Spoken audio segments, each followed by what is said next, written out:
It's great to be here with you. Last time I presented to Sarens was out in Buffalo. I don't know if any of you were there, but it was another division, another group out there, and that was about 4 years ago. First of all, thank you for all that you do in supporting priests. Right off the bat, I can tell you that the success that we have had in ongoing formation of our priests is because there are so many people, such as yourself, that are offering their gifts and talents in service of our clergy. And so, very indebted to you for your dedication to helping our priests, praying for our priests, and supporting our priests. So, a little bit, my background, I hail from Iowa. I don't know if there's any Iowans in here. Don't hold it against me. Ankeny, just north of Des Moines. Yeah. Maquoketa. All right, that's great. That's near New Mallory Abbey there that I go for a retreat down near Dubuque. That's great. And so I came up to St. Thomas here, graduated in philosophy and theology, and then I was in St. John Vianney Seminary for a while, discerning priesthood in the undergraduate school there. Discerning marriage. My wife sitting right back there. Never would have dreamed we'd be working together. It's been a great blessing. That's a longer story for some other time. But a great blessing in ongoing formation. I went on to law school, and so I had a career in law for about 20 years. Now I'm a recovering lawyer. And discerned diaconal. I was always discerning diaconal vocation, and discerned that. And actually we moved from the Twin Cities, where I spent my whole adult life here, to just across the river. So I'm a cheesehead.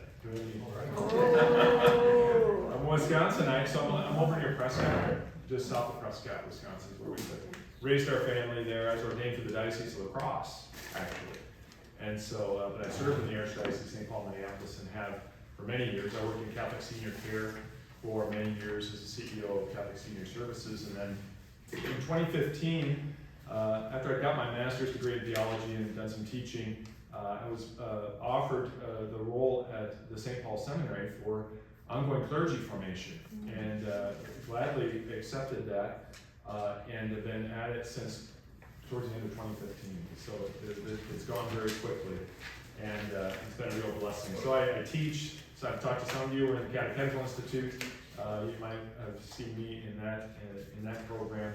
I teach in the graduate program in the MAPL at the seminary, in the Deacon programs, and taught some seminarians. And so I teach Carmelite spirituality, do some retreat work and so forth with priests and deacons and laity. So that's kind of a little bit of background that I bring to the ongoing formation, sort of the executive background with regard to working at Thomson Reuters for several years.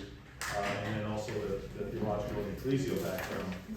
But this just to couch what I'm going to talk about today, I'm going to especially focus on pastor development with regard to what we do in ongoing formation. I'll touch on kind of our holistic formation, but just wanted to set the tone here initially with just some of the background and cultural context of ongoing formation, what our priests especially are facing, that we have to take into consideration as we approach ongoing clergy formation. I'm sure this will all ring very true to you. And with a crowd like this, I don't need to spend too much time doing an apologetics about the importance of ongoing formation. As we were saying just a moment ago, lawyers, we're required for certification, ongoing formation, nurses and doctors and accountants and pilots and you name it. We've got to have ongoing formation in the professional world. And so we know, though, as Catholics and as Christians striving for holiness and perfection, that conversion is ongoing. We never stop growing. There's no treading water in the spiritual life, right? And so this is true in spades for our clergy, for all of us to have ongoing formation. And so the church exhorts us in various ways throughout its church history, but especially recently, in the last 20 years, 30 years, of the importance of ongoing formation. I don't know if you can read this or not, but ongoing formation is an indispensable requirement in the life of every priest and in his exercise of the priestly ministry. And so I won't spend too much time on this, but the church has much to say about this importance. And ongoing priestly formation, this is also from the church's teaching. ongoing priestly formation must understand and address the priest's identity and lived experience as well as its cultural context, right? In order to offer formation that is relevant and transformative. And so just a few minutes in the beginning, before I go into just sort of an overview of what we actually do in the program and just show you some of the things we do in ongoing formation, I thought I would start us off with sort of the areas of change and the cultural milieu that we find ourselves in with regard to ongoing formation. And there's been a great increase in the technological, as you well know, and therefore social and economic complexities over the last decades, right? And so these details are clear enough. And so what it means to be a parish, to lead it and maintain it effectively has significantly changed, hasn't it? And so, and secondly, we began as a markedly Christian culture, right? It really imbued all of what we did in our culture, it's sort of a Judeo-Christian ethos, but it's really receded from being Christian in many ways and is increasingly antagonistic to many elements of the gospel and the church. And this ends up impacting how we approach ongoing formation. And so when we consider that the number of our priests is diminishing as of late, there's great cause for hope. St. Paul Seminary is essentially full. And so there's a great movement in the church happening with priests. But this is a reality that we're dealing with, is that we have more parishes than we have priests, right? Newsflash, right? And so they're being thrust into leadership at an ever younger age, right? At an ever younger age, and with ever less experience, coming in without a lot of real life experience. And so that is what presents some of the greatest challenges in ongoing formation of pastors that we face. And really it boils down to this. We did some studies, and these are available through Karen Institute and various kinds of books that have been written. But we did our own Lilly grant that was given us a study on the status of the priesthood. And we found these two things that you can read here faster than I can say. And the first is we discovered overwhelming administrative workloads that priests are facing in parishes. And something that flows from that, or what causes the second point, is that administrative overload, as it were, and the lack of training in that. And so we have various mental health and wellness issues that arise, and anxiety and stress, especially isolation, and especially in the rural parishes and multi-parish situations, right?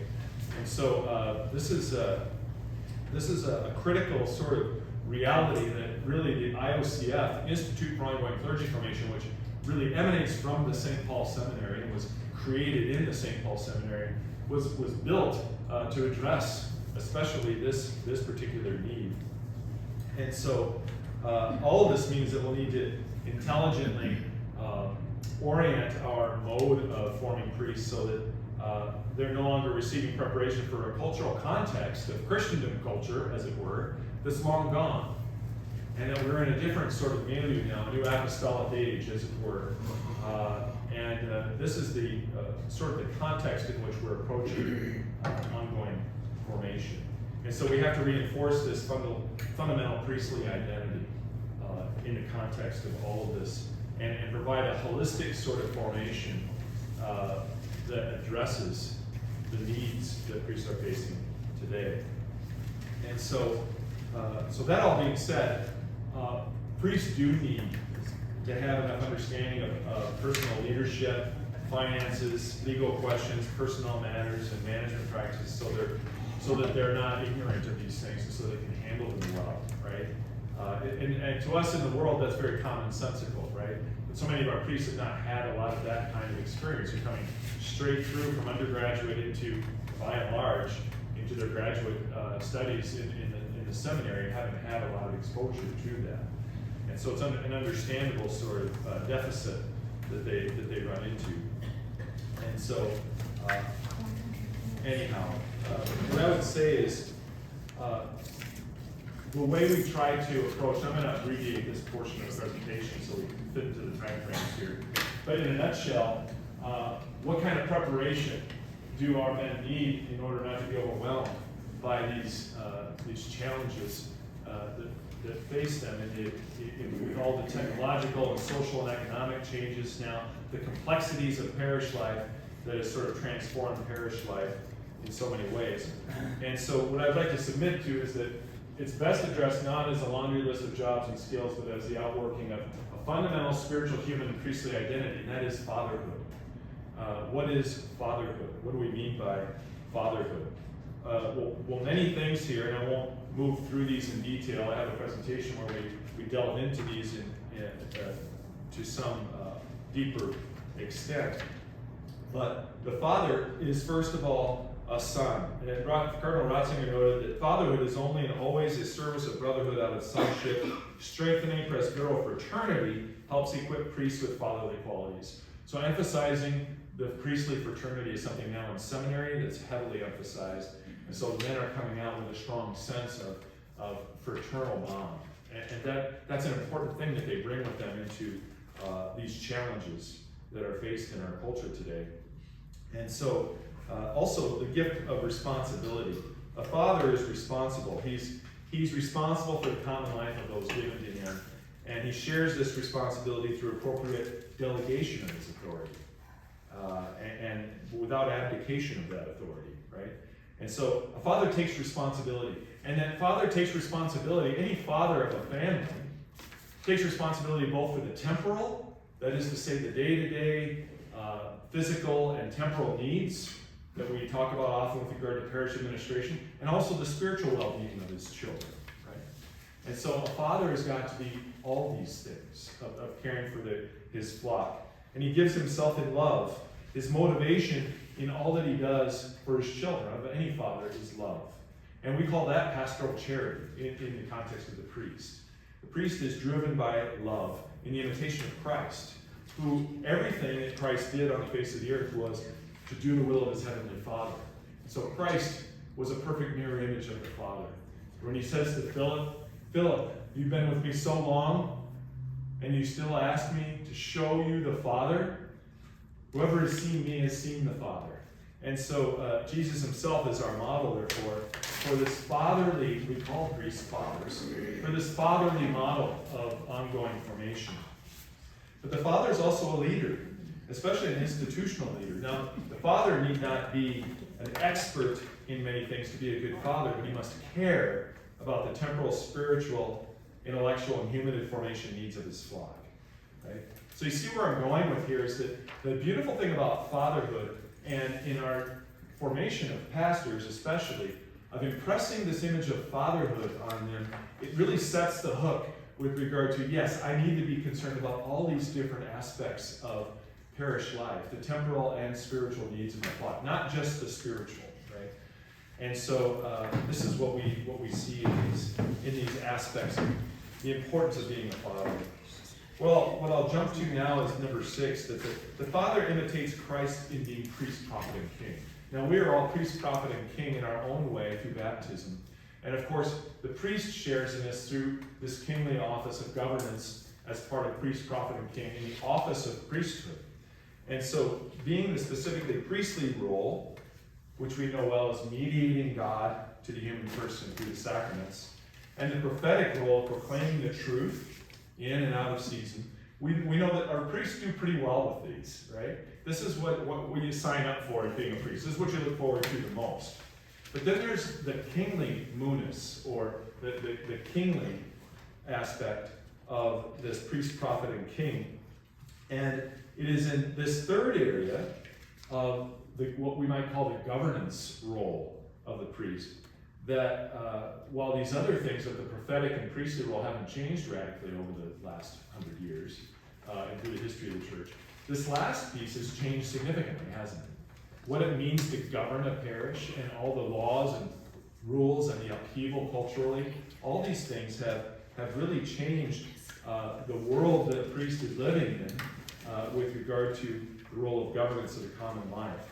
And so this particular aspect needs renewed attention in ongoing formation of pastors. Does that make sense? Mm-hmm. And so regarding this kingly munus, or this kingly focus in ongoing formation, you can read these with me.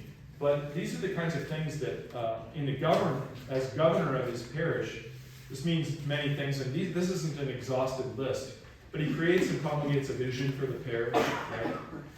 And that vision is founded on the gospel. That vision is founded on a Christocentric view of our human existence. And he leads parishioners, but when we consider Jesus, we know that he called together to himself a small group, a core group, the apostles, that he spent most of his time with, almost all of his time with, especially with that core group.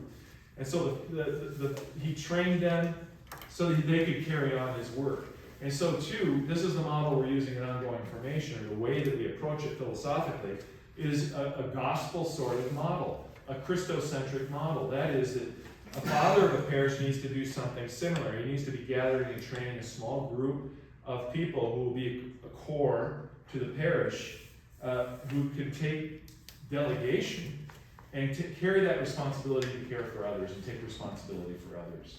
So this is an important aspect. Again, it's a delegation without an abdication of authority, but it's sharing and drawing off of the gifts of those spiritual children in the parish to be able to help him not have to bilocate and trilocate, to be everywhere at once. He can't be everywhere at once. And so this is especially important when we consider how this kingly munus, this kingly character of the priest's identity, is carried forward as a leader of his parishioners.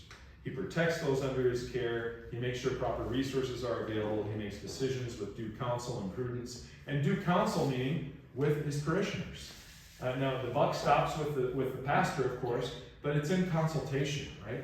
You want to know and receive the experience and wisdom of those around you, and keeping the peace, keeping harmony amidst all those in the parish. And so, this kingly munus has to be understood by priests as part of their fatherly identity, right?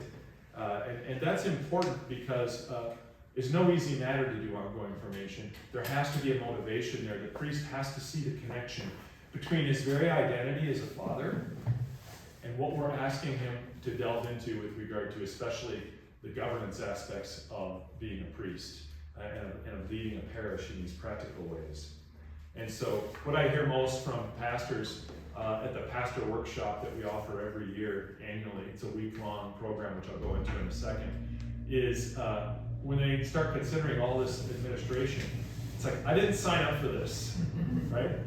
But you did, right? And that's what we spend some time convincing them of, is your priest, prophet, and king.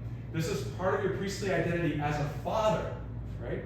We're not trying to create mini CEOs here. We're not trying to make them little MBAs or experts in tax or in finance. That's not the way. That's an erroneous way to go. But we want to approach it in terms of a father.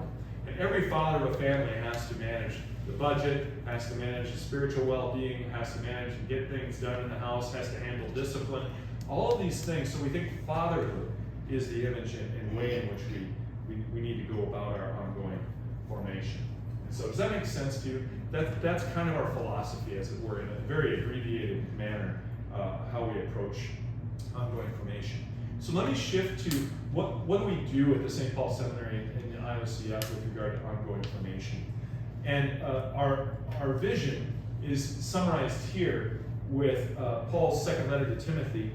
And I think it characterizes it so beautifully what our goal is in ongoing formation: to stir into flame the gift of God that you have received through the imposition of my hands.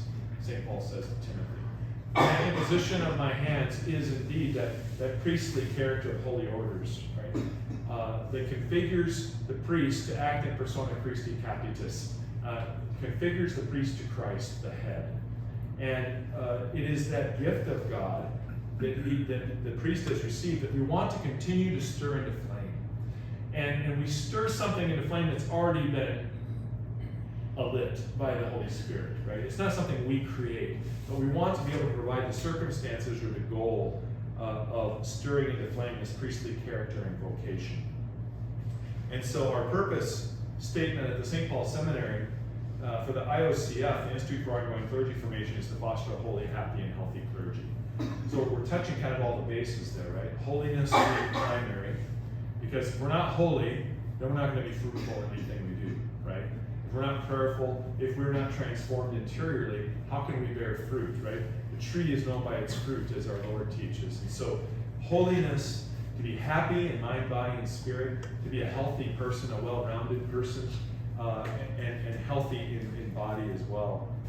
This is our purpose statement for ongoing formation. And so, again, the importance of ongoing formation, I don't need to belabor here, and I'll kind of move through this.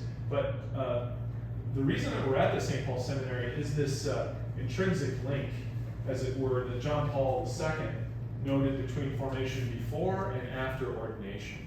And so there's a continuity there. So a lot of the things we do in ongoing formation and that we learn about the needs of priests can inform and help our formation of our seminarians. But some of the things that we're doing with seminarians, such as small groups and human formation, even therapy and counseling for young seminarians coming in, a lot of the cutting edge, wonderful things we're doing to help prepare our seminarians to become priests also helps our existing priests out there who are saying, I wish I had that when I was in seminary, right? And so the two inform and cross-pollinate, as it were, one another. And so our core program is based on these four dimensions that are holistic in nature, you might say.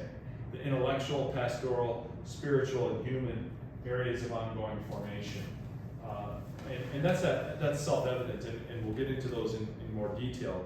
But we need to have this sort of holistic approach of the whole man in order to be doing the work that needs to be done to prepare them for everything that they'll be running into.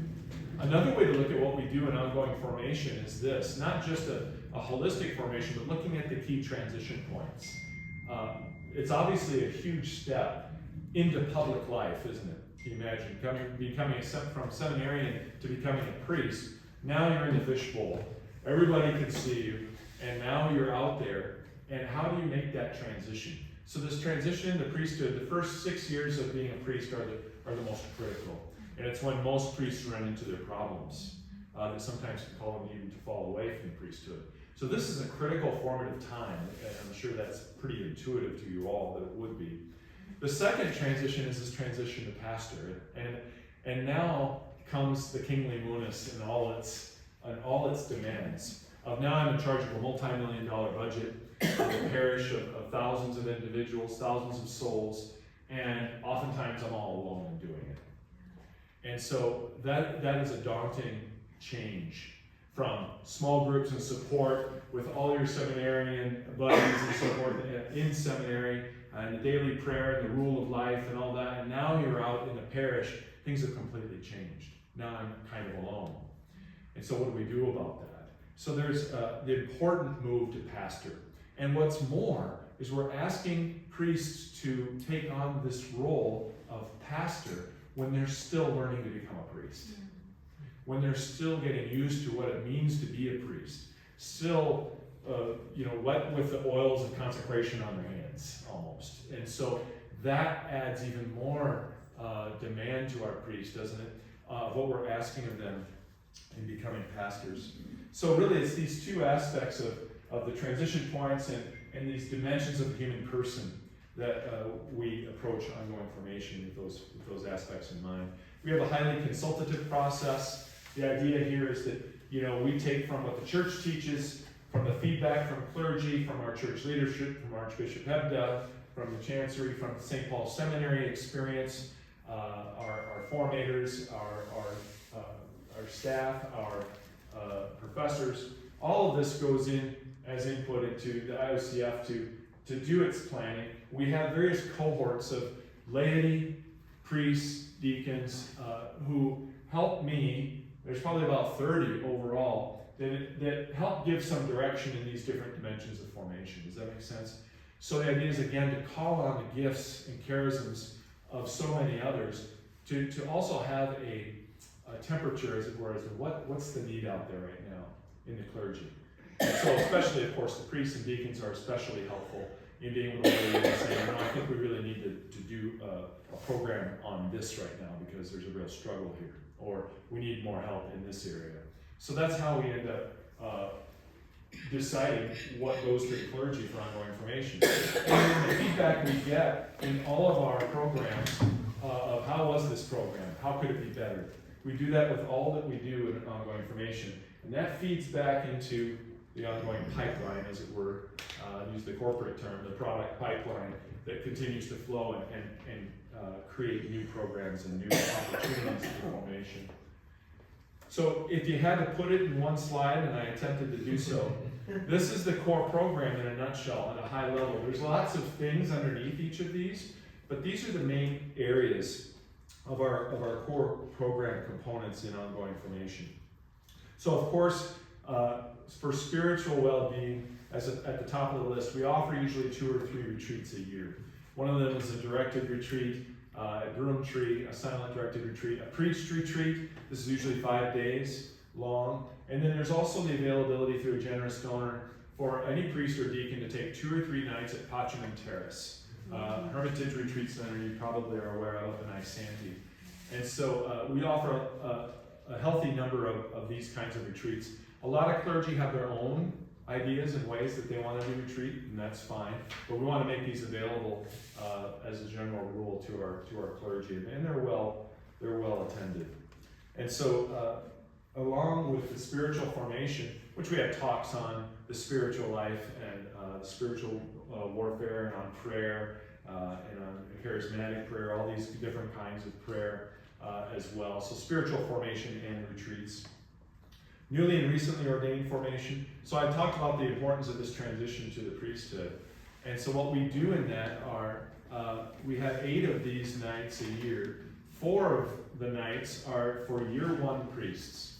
The first year priests are together, and then the second and third year priests meet together as well as a cohort. So there's 2 meetings in the spring, 2 meetings in the fall. They come into the seminary for adoration, for a holy hour, and evening prayer together, and then a social downstairs for that fraternal time and support. Then a talk by some experienced priest. The Archbishop steps in on these meetings regularly as well. And it's on some sort of topic with regard to the transition into the presbyterate. And it can be on how is hearing confessions going. There's a talk on boundaries of understanding, appropriate boundaries and so forth. There's how to relate to people of different cultures and backgrounds. We have all kinds of topics that we bring to the front there. But it's an occasion for these priests to come together and take a breath and say, how is it going, right? And they can ask questions of the experienced priests that we have running the program with me there. And usually of the Archbishop or an auxiliary bishop being there as well. So these are these newly and recently ordained evenings. Then they end the evening with a meal together. So notice that what we do in almost all of our programs, in fact, every one of our programs, I think, is we have a meal. There's fraternity and time together. And you began your club meeting here with a meal. It's important to have that fraternity and that time together, that social time, because that's just as important as the content, as it were, of the ongoing formation that we provide. Pastor development program, I'll get more into that in just a moment and unpack that a bit. But that kind of stands as the flagship of what we do. Spend a lot of time around pastor development. But let me move on and just describe a few of the other things that we do. Parochial vicar formation. And so here we have newly assigned pastors and their parochial vicars come in for a luncheon with the Archbishop. And the Archbishop is there to say, your relationship is important. So that the pastor who is taking on now this newly ordained priest is now going to be the model for that newly ordained priest. Pretty big deal. And the Archdiocese has become much more intentional about who we're pairing our new priests with. And so this luncheon is all about them getting to know one another and getting off on the right foot and ensuring that they make their relationship a priority. And in doing so, this is a boon to the parish, but especially too, it's a great support to both of them to get off on the right foot. So we have Paul Ruff, who's a counselor and therapist, well known, and many of you may have heard of him. He's worked with priests for years. He has prompting questions that he will, that the guys would never talk about, right? For them to go off and talk about how they handle conflict together, or what's their wake up and sleep routine. And these are, look at it, these guys are in a rectory together where the pastor is a supervisor, he's wearing that hat. He is a brother priest, he's wearing that hat. He's a roommate, we're wearing that hat, we're living together, right? There's all of these different hats that they're having to wear. Imagine how complicated that'd be in the corporate world, right? I just had to be a boss of my people, and I hope I was more than that to them. But it was a lot simpler than what we're asking these priests to step into together. And so this afternoon is all about unpacking that and getting them off to a really good start and getting them communicating, right? Does that make sense? Mm-hmm. So that's an important program. We have clergy study days. Those are straightforward. These are presentations from 10 to 3 p.m. Again, there's a holy hour, there's a lunch in the middle of that, but we brought in Scott Hahn, we brought in the papal theologian, we brought in local speakers, our own priests speaking to their brother priests. So it's a great time, and it's heavily attended by priests and deacons. We do those twice a year. Those are big events. And by the way, with all these events, the woman in the back of the room is the one who does all that planning. And I could not do that without her. And so it's a real beautiful work that she does with me in that. Intellectual, pastoral, spiritual, and human formation, Borromeo days. These are lunch and learns. These are getting together like this, having a nice lunch, and then having a couple of substantial talks with Q&A. And they could be on any kind of theological topic or pastoral topic. Could be an intellectual topic about the intrinsic nature of the Holy Trinity, or it could be something very pastoral. It could be on Latino ministry, for example, right? It could be on, we had Jacques Philippe come in for one of these and give a talk on spirituality. So it could be any topic. And again, that's where the cohorts come in and say, what would be some good topics to have? So we usually do at least a couple of these a year as well, sometimes more. Human formation. I can't overemphasize the importance of human formation. We have Paul Ruff leading human formation at St. Paul Seminary. And really, I'd say he's my closest collaborator in all the programming that I do, working with this, because what we have with priests coming into the seminary, I don't want to overstate this, but it's not hard to believe that we have seminarians coming in, great men, who come from a home with a lack of a strong father or broken home. They're coming in with unhealthy patterns of behavior. We have them coming in inundated by media, even pornography, and these kinds of attachments that need to be dealt with. Increasing rejection in our culture, as I mentioned in the beginning, of fatherhood and what it means. A limited secular life, a limited life experience in the secular world. So just having been formed in a world where there's so much cultural upheaval and lack of support, right? And distraction and media. And so this can affect the resiliency of a man, right? And of their development coming in. So we really want to make sure that we're addressing any issues, any of the struggles. We all have struggles, right? So let's just admit them up front. And this is a very healing thing.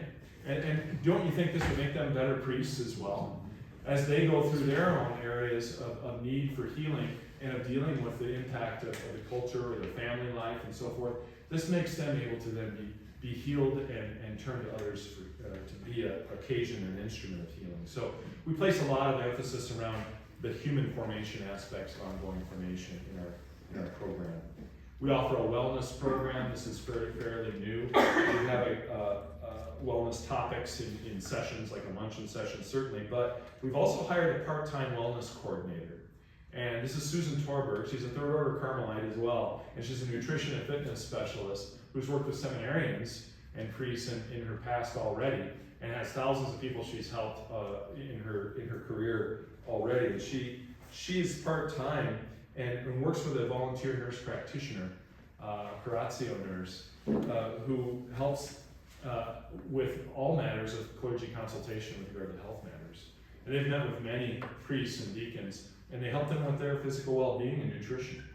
And so this is, again, just one of those things, especially with guys, and they get so busy, and so what do? You run to Taco Bell or whatever, right? And so it's like you're not eating healthy, you're not living healthy. And so we also have Catholic therapists in this archdiocese. Probably, I'll bet you we have more per capita Catholic therapists that are really solid than anywhere in the country. we have a great resource, and we have 3 of them, along with Paul Ruff, at the seminary, who are serving our seminarians. But we're also turning those therapists out to our pastors and deacons as well, priests, and offering services to them if they need help. And we've had a lot come in and be helped in various areas of struggle.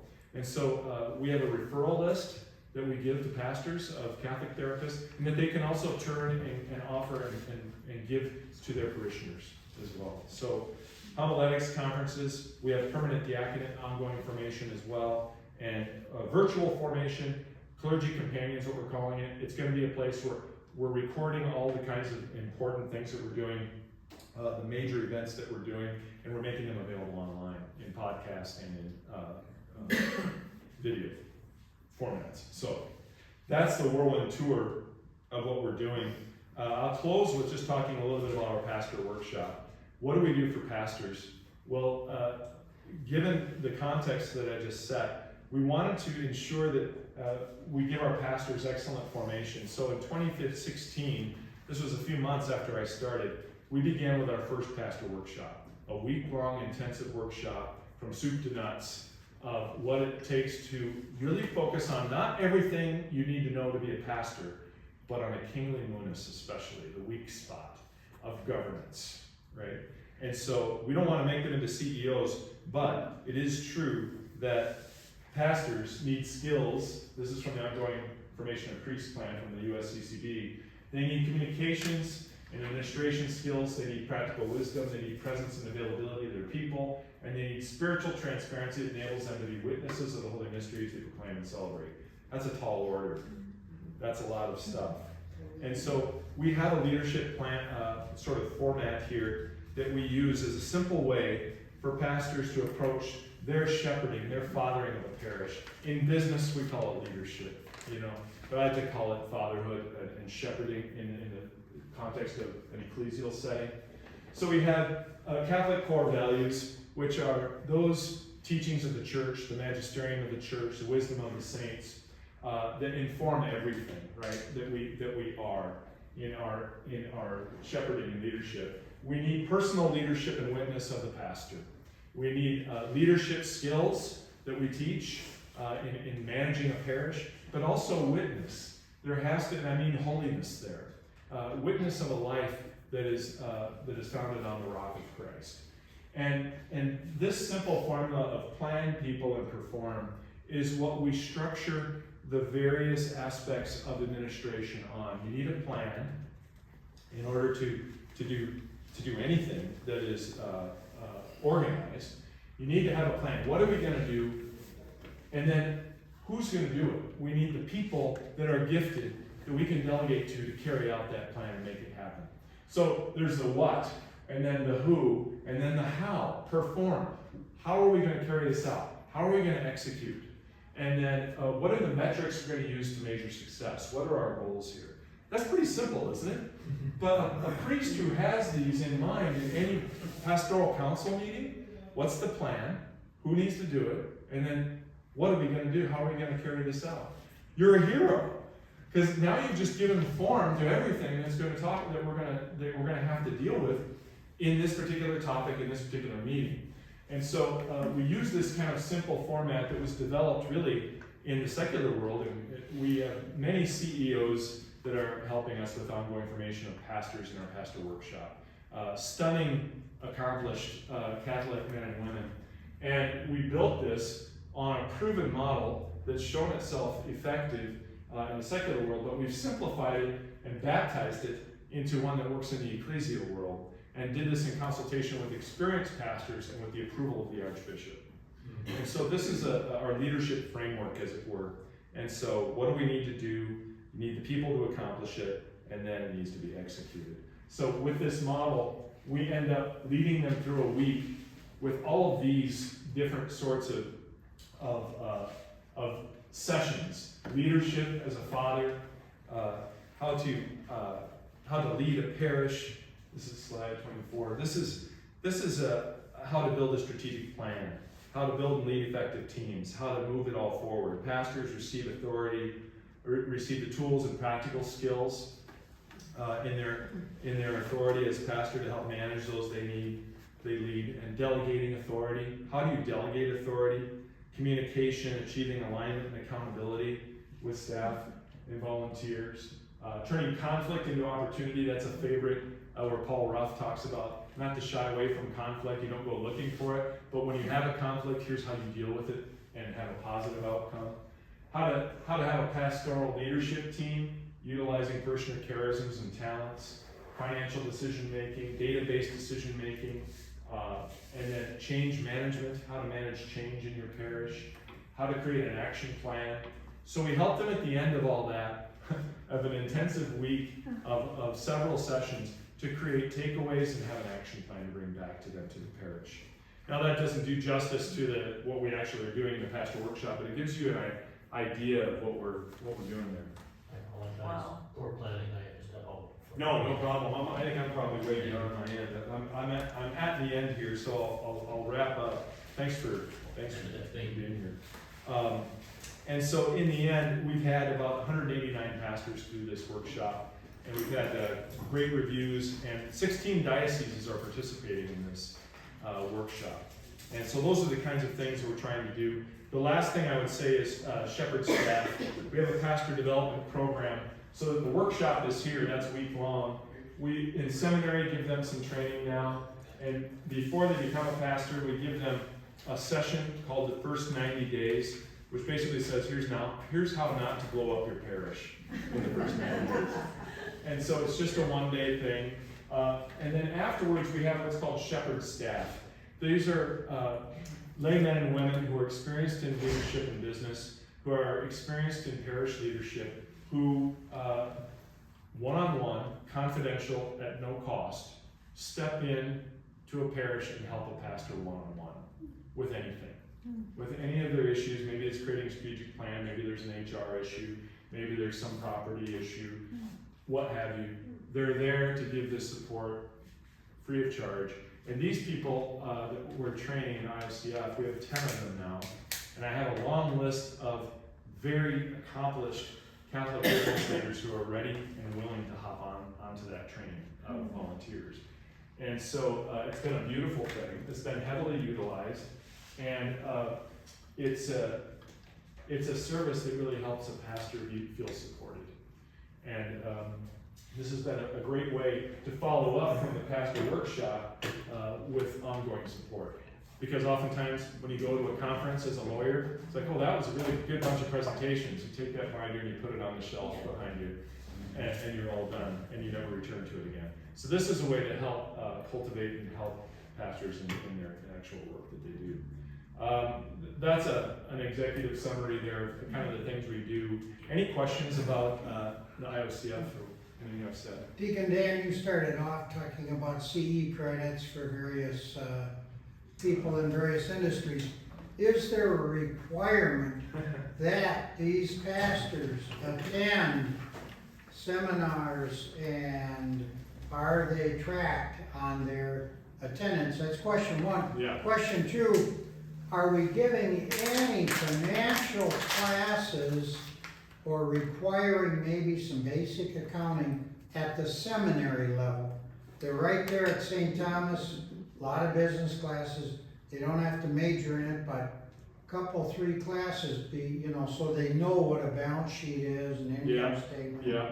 They're introduced, I'll start with the last question. They're introduced to that with Father Van Stone in that church administration course that they take at the seminary. The thing that we've learned about ongoing formation in pastors with regard to this kingly bonus and administration is that we tried a pastor workshop once, a 3-day workshop, for guys who were just named pastor but they'd never been pastor, and it didn't work. Because they came back and said, this was great content, I'm just not ready for it.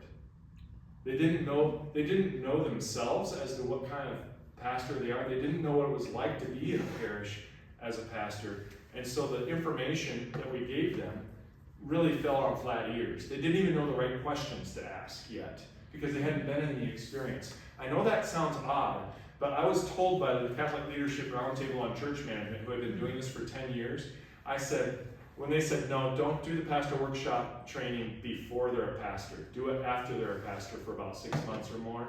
I said, nah, I don't believe you. I think I'm going to do it before. And what was the feedback? It was exactly what they had learned in 10 years of experience. So what I would say is that we do get there. I think we do the right thing in the seminary. We give them an introduction to it. And secondly, with regard to credits, great point. I almost sense a statement in the question, and that this really should happen because, as a lawyer, I understand that. Right now, there isn't. There is in this sense. New pastors are asked by the Archbishop, you could say required, to go to the pastor workshop. And the newly and recently ordained evenings, those are basically required. There isn't a reporting requirement, though, put it that way. It's not tracked. So there isn't a credit system. I've put that in front of the Archbishop. I've proposed such a model. And I just gave a talk in St. Louis to ongoing formation of priests and got some sense from some of them as to whether they have requirements or not. And most don't, but some do. And it just varies from diocese to diocese as to whether they require it or not. I think what we've found in our program is that if you offer a good program and the word gets around that it's worthwhile, they will come. And when Bishop Cousins was with me in building this program initially, Father Peter Williams asked him, Bishop, who are we targeting? Who are we trying to help here in this program? And he said, anybody who's willing to be helped. And so there has to be a willingness on the part of the clergy to do this.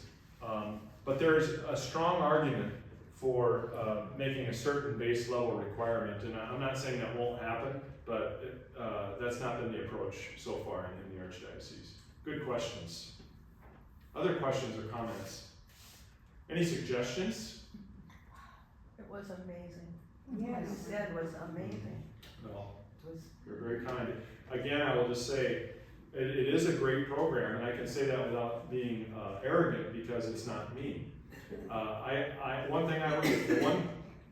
talent or gift I do have is I know talent when I see it. I know a sharp knife in a drawer when I see it, and that's what I do. Is I just pull in the charisms and talents of so many laity and clergy in our archdiocese. It's stunning.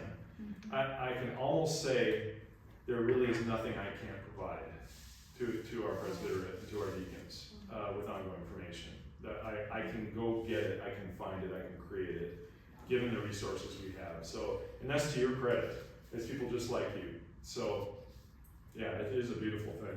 Do you charge back to the parishes the cost of these programs? Good question. So, yes and no. There's a lot that we do that is, most of what we do is charged. But for example, we have a fee for the pastor workshop. And again, that fee is probably about just over half of our actual costs. But we have generous donors that have allowed us to be able to waive that fee for those who can't afford it. And for retreats, we have a fee as well that basically covers our costs, or not quite. So there's nothing that we're like bringing in revenue for, but there's things that we mitigate our costs on with some of the larger events, like retreats and the pastor workshop and some of our larger events. I don't know, Lisa, am I missing? I'm blanking out a little bit. I think that's basically the case. So, other comments, questions? Do you partner with Cisco? Cisco, yeah, we've done some work with Cisco and with the Archdiocese schools in creating a program that we recently did for pastors and their principals and their parish business administrators.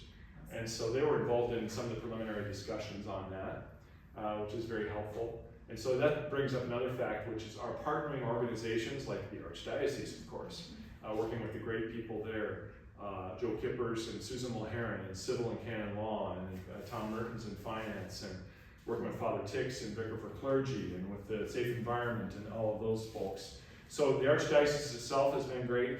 Catholic Finance Corporation is another that's been a great partner for us in doing the financial and budgeting. One of the things we do, I didn't mention, for priests that are coming into a new parish as a pastor for the first time, is we sit down and do a financial review so that all the numbers and the budget for that parish that the pastor's about to go into he sits down with someone from Catholic Finance Corporation and they go over that budget before he steps into potentially the machine gun fire of, you know, like, oh, there's $1 million debt.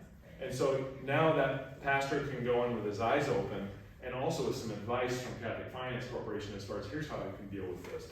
Don't panic. It's okay. Or they can get advice going in on the budget saying, you know, you might want to think about this, here's a red flag here, or this is looking really good, or et cetera. So Catholic Finance Corporation is a great partner, Catholic Community Foundation is a great partner, and they've helped fund some of our homiletics conferences, for example. So yeah, we have great partners that we're always open to working with. Yeah. All right, thank you very much.